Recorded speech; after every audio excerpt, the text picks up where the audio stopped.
and it specialises in dementia too. Touching stories now in our new special on 3, Home from Home.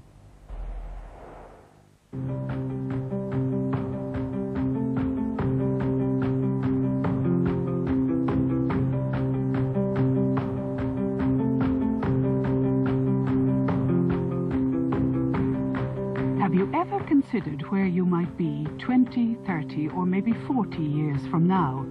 Would a nursing home cross your mind? For many of us, the answer would be a resounding no. Is it because we're scared of the unknown, or is it because of our perceptions of nursing homes?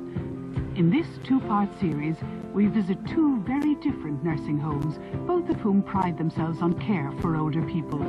Behind their closed doors, we see homes filled with music, life and laughter. Is that okay for you, Mary? Yeah. They say it's a good side. For some people, living in a nursing home is a choice. For others, a necessity. Whatever their circumstance, residents make the most of their time here, from dancing around the dining room to day trips at the beach. Victor's out there looking for a woman. Did he get some? This week we're in Moor Hall Lodge, located in Ardee, County Louth. Offering us an insight to what life is like in a modern-day nursing care facility, the residents and staff of Moor Hall Lodge open their doors and invite us into their world.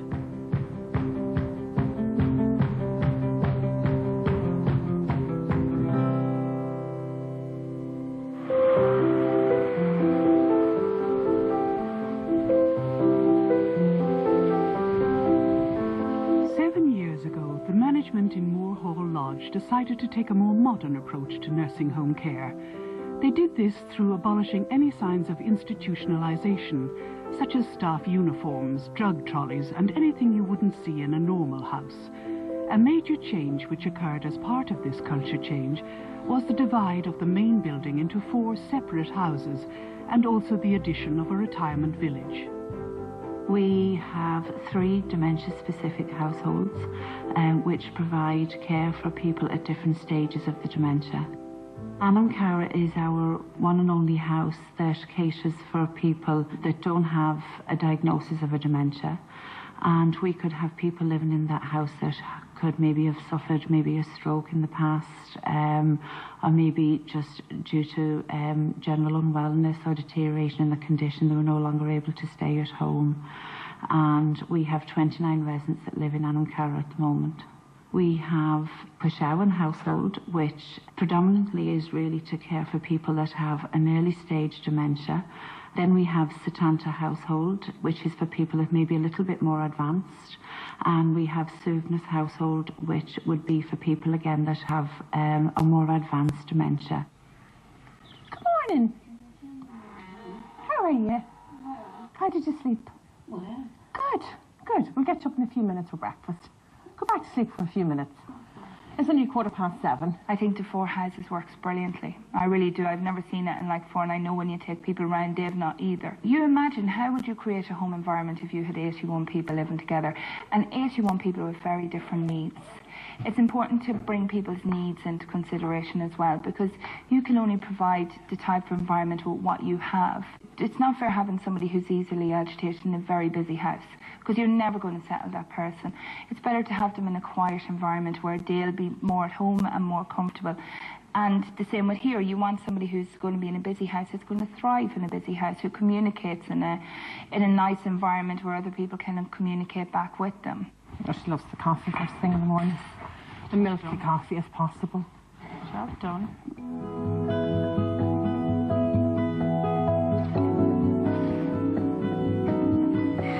The advanced Alzheimer's house is called Suvnas, which means peace and tranquility in Irish. In this house, a method of care called the butterfly effect is practiced. Originating from the US, it's been specifically designed for people with dementia. People who have dementia, they live moment to moment on their emotions. So they would hear something, they would maybe see a face that would be familiar to them, they would see an object, hear a song, and it brings them back to a time in their life, and it would just spark a memory. It would help them connect to a memory, and it would create an emotion, and then they would react based on that emotion. And what we try to do as part of the Butterfly is to help our residents reconnect with the really good, positive memories. You alright, Paddy? You alright? I'm going to put all these away for tonight, right? The butterfly is kind of like what a butterfly does. It's flitting. It's like flitting moments. If you're carrying something, we have work aprons and we have items in it, and you'd say to them, you know, just hold this till I come back. Will you just, you know, mind that for me? You want to give me a hand? Yeah, look, see them teddy bears there? Huh? Them there, we'll put them in there. You can see their face brighten up. You're changing that specific moment, you know, and you're giving them a purpose. It could only be for a few seconds, but it's all about changing the moment for them. It's great to get a bit of help. And this stuff here, look, Paddy. This can all go in there too, Paddy. It all, yeah, we'll put it all away for the night. A gentleman that came to us some time ago before we even introduced the Butterfly, he was a little bit of a loner. He liked his own space. He didn't like to interact, spend an awful lot of time in his room. It was very difficult to reach him and connect with him. And we started to introduce the Butterfly, and we started to fill the place up, first of all, with items. And we thought, how can we reach this man? We brought items in and surrounded his room with items that were very relevant to the job that he did. He was a keen golfer. We got golf clubs. We just couldn't connect with him, even with any of this stuff. And one day we heard a noise, and when we went down to investigate, this man he was dragging the cot into his room, and he closed the door. Because to this man, that's where the cot belonged. It belonged in the bedroom beside the bed, so he could mind the children. And he started to venture out a little bit more, and he noticed the other stuff around. But it was the prams, the dolls, the cots, the doll in the high chair. And it was this nurturing role. It just made him feel needed. It made him feel important. And that's how it's been for the last year and a half. Now, do you want to take her? Here, you take her. You mind her. You don't let anyone get her. Yeah, you mind her. Now he comes out, he socialises, he has his meals with the other residents. The key to him was his identity as a father and as a grandfather. You all right? That is the baby. Ah, lovely. Very nice, isn't it? Right. Yeah. Are you coming with me? Oh, come on. Now. I'll be behind you. Ah, good man. That's lovely.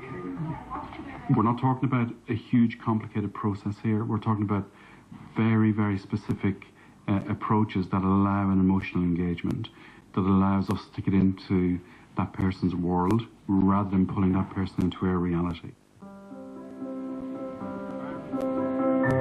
I'll just put this on you there, just to keep you warm. Okay? It's bitterly cold outside. Monica Boland developed Alzheimer's in 2003. As her need for constant care continued to grow, her husband Harry was urged to seek outside help. Since moving to Moor Hall Lodge in 2010, Monica has settled well, and Harry's been offered a new lease of life. I come over every day to see her. And our routine is that I come over in the morning, she has her breakfast, we go for a walk. We do. And we go and say a prayer, don't we? Yeah. And then I stay with her until lunchtime. Alternatively, then on a Friday, I come over and I play a few tunes for her companions.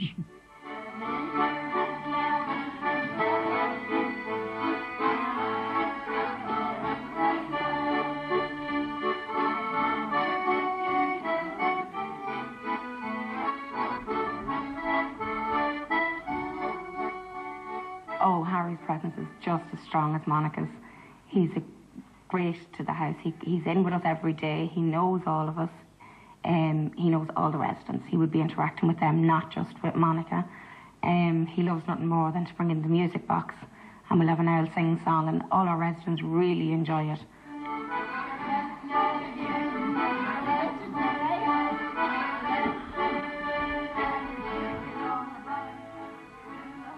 Originally from Waterford, Harry moved to Moate in County Westmeath in 1958.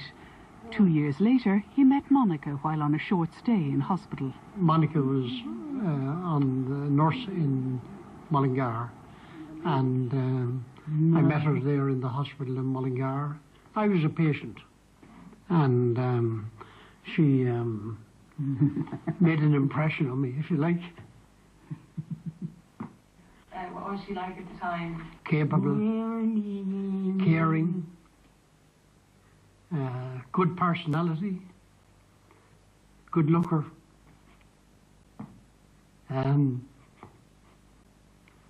sad.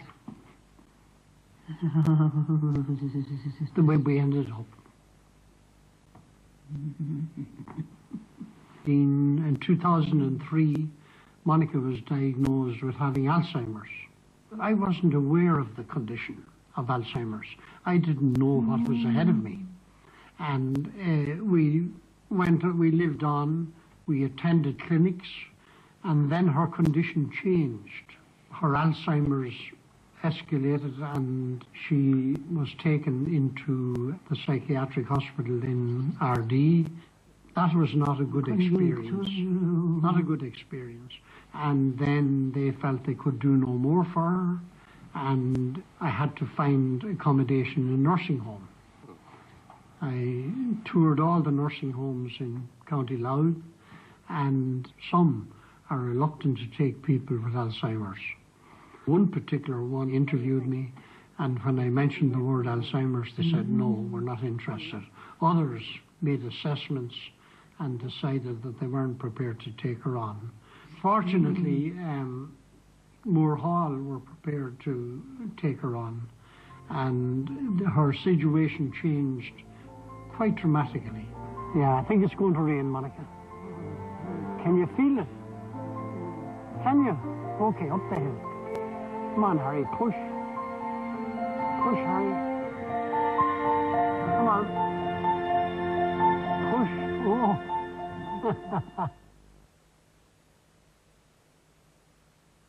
In my time, I've stolen anything and everything. It's a simple game.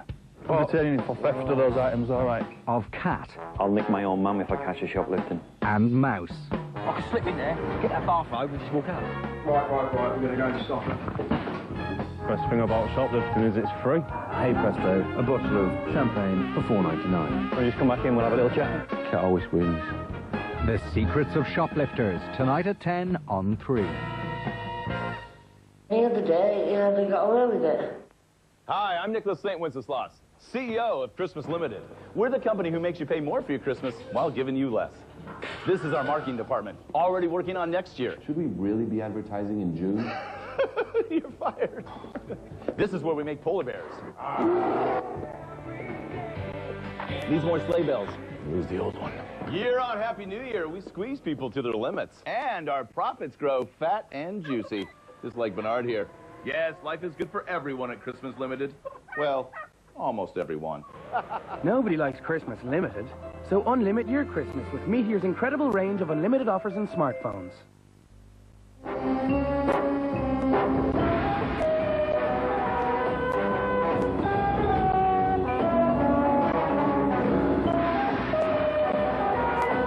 James Bond 007, the original fragrance for men, now also in a gold limited edition.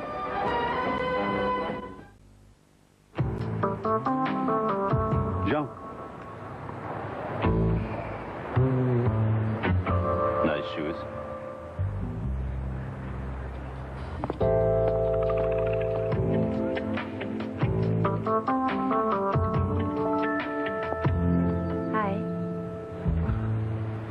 Thank you so much. Would you like milk? No, thank you. How far would you go for an espresso? An espresso. What else? This Christmas, Harvey Norman's got all the gifts they'll really love. Like the Nespresso Inicia coffee machine with milk frother for €159. And get a bonus €90 Nespresso Club reward. They'll love this Philips Bluetooth Hi-Fi. Now just €99. And for quick and easy shopping, shop online. Pick up in store for free. Or get quick delivery right to your door. Harvey Norman, for all the gifts they'll really love this Christmas. 64-page gift guide out now. Go, Harvey, go! Christmas. Driving home for Christmas. All your Christmas favourites. 63 massive festive hits.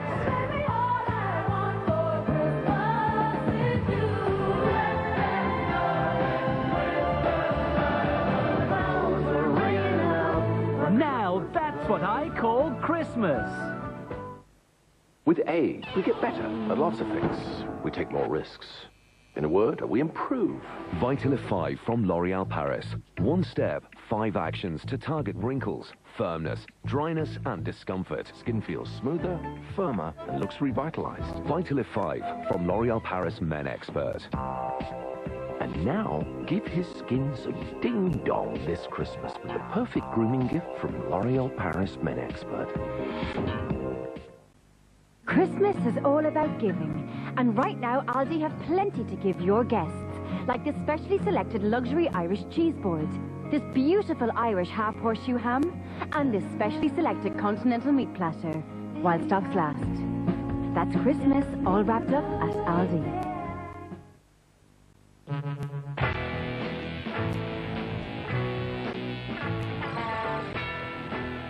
Prada Candy, the new fragrance by Prada.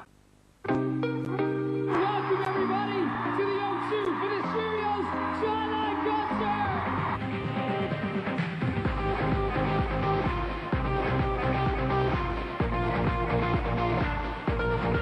Cheerios Jawline Concert 2014, Saturday at 5 on 3.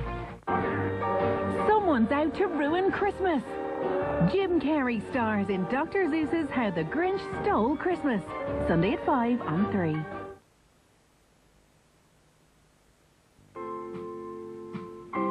Moore Hall Lodge rely on volunteers to aid their recreational schedule. Every week, local ladies give their time and energy to residents as a way and means of giving back to their community. We have huge support from the volunteers and we're extremely lucky to have that. Right, we all set now? Yes. And the best of luck to everybody. Same to you, Chair. Welcome to our afternoon bingo session. We start now with any line across, first on your first sheet. And the first number out, all the 5s, 55. I have been doing it for about 5 years with a couple of other girls, and who are members of the active retirement group and asked to help with different things, you know. So I was now for bingo and exercises. We do exercises and that on another day during the week. We're very lucky because a lot of the volunteers that come maybe have a skill or a talent in any particular area, and they would participate in bus trips, activities, bingo, any parties that's taking place, art classes, and they do it so freely and so willingly. Full house now. Lovely legs, all the ones, number 11. As long as my health lasts, I'll keep it up because we have good fun, good laugh, jokes, and keeps me young. 1 on 4, 14.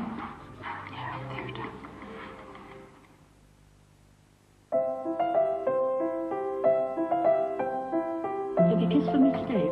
Come on, give me one today, will you? Oh, you do, it's all right. Jimmy Farrell is one of the 18 long-term residents living in Suivness, the advanced Alzheimer's house. Having been diagnosed with dementia, Jimmy's condition developed rapidly, and although his family would have liked for him to continue living at home, his demands would have been too difficult to meet and manage. We were going to try and look after him at home, but unfortunately we couldn't. And we were told it had to be full-time. And it was the biggest decision of our lives. But we were all, if you could say, singing off the one hymn sheet like that. Everything was for Jimmy. It was for his care. Now, it was the biggest decision of our lives to let him leave us. But we had to. And I've never regretted one day. We often find that families would care for people as long as possible, and it's very, very difficult for families to make a decision to move a loved one into long-term care. Well, he got very sick with, it was early Alzheimer's, we were told at the beginning, but then he was diagnosed with dementia, of Lewy body dementia. It was very peculiar when you think of it, like, little things start happening with Jimmy, but because you're living with him so long and that, you kind of just think that maybe we're getting older and these little things do happen. But after a while, like when you see the change that was happening in Jimmy, and we took him to the doctor, and then the doctor sent him to a specialist in the Lords. And in the Lords, yes. And he told us what was wrong, didn't he, Jimmy? And for 6 months I couldn't tell Jimmy. I kept it to myself and my children. I just couldn't tell him. But after that I felt it was his right to know, and it just didn't seem to have any effect on him, you know what I mean? Like, he was at the stages where he was going out at night. Thank God he didn't come to any harm, because we always found him, you know, but he doesn't realise that he was going out.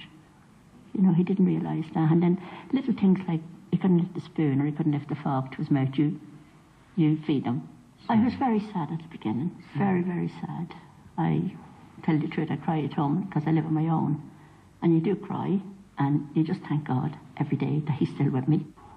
Although Jimmy is detached from Geraldine's emotions, staff believe he has experienced real feelings from time to time through the butterfly effect, which sparks memories, even if only for a fleeting moment. You having your picnic with Granda? When Jimmy first came in here, he was very mobile and he made great use of the stuff. What I mean by stuff is the stuff that is on the walls, literally the pictures, the scarves, the handbags, the coats, you know, sort of all the different bits and pieces. It's just generally related to his stuff.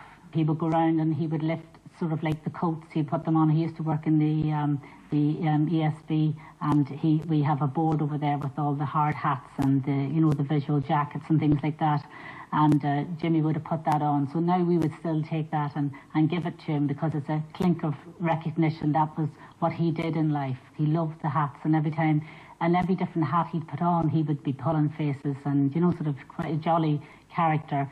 He, declined, but just physically, he's not mobile any longer.